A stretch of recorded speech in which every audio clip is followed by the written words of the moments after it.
नमस्कार, आप देख रहे हैं इंडिया न्यूज का digital platform India news national और आपके साथ मैं हूं गौरव सिंह। कोरोना विस्फोट आप कह सकते हैं कि देश भर में हो चुका है।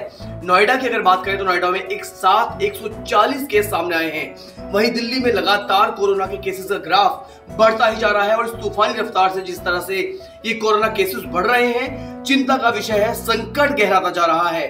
पहले नाइट कर्फ्यू हुआ, उसके बाद वीकेंड लॉकडाउन भी लागू कर दिया गया दिल्ली में और अब लगता है कि अब कुछ और कड़े फैसले सरकार को लेने होंगे कोरोना के संकट को टालने के लिए।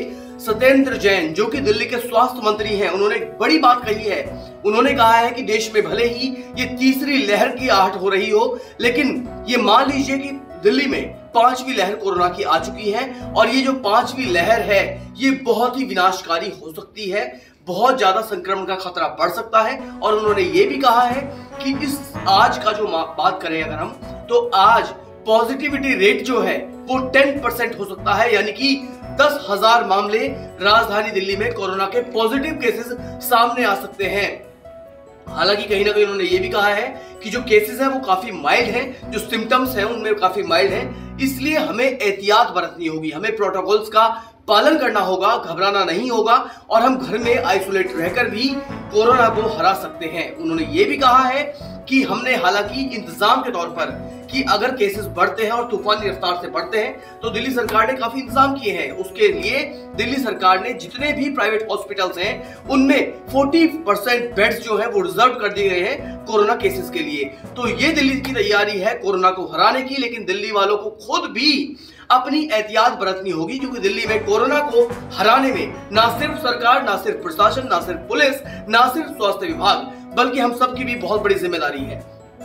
अगर दिल्ली से सटे कुछ और शहरों की बात करें, जैसे गाजियाबाद है, गुरुग्राम है, नोएडा है, फरीदाबाद है, तो यहां भी कोरोना के केसेस लगातार बढ़ते जा रहे हैं। ऐसे में हमें खुद सावधान और सजग रहने की बहुत बड़ी जरूरत है।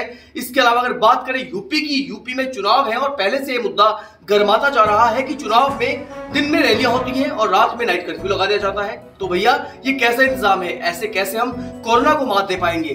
तो इसके लिए भी अब कांग्रेस ने एक बड़ी पहल की है। कांग्रेस ने यूपी में अपनी सभी चुनावी रैलियों को रद्द कर दिया गया है। जब तक कोरोना फैलता है तब तक कांग्रेस यूपी में अब कोई रैली करने वाली नहीं है और कांग्रेस ने जो तैयारी करी है एक पॉजिटिव साइन है।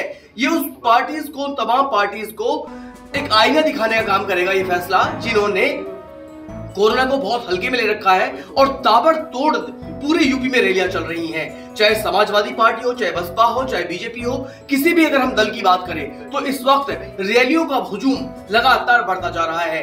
हालांकि इससे पहले इलाहाबाद हाई कोर्ट ने पीएम मोदी को और इलेक्शन कमीशन को चिट्ठी लिख के कहा भी था कि आप रैलियों पर रोक लगाएं, क्योंकि संक्रमण का खतरा लगातार बढ़ता जा रहा है और रैलियों में सोशल डिस्टेंसिंग की लगातार धज्जियां भी उड़ती जा रही हैं। ऐसे में रैलियों पर रोक लगाने का एक विकल्प तैयार किया गया था, लेकिन उसे किसी ने नहीं माना।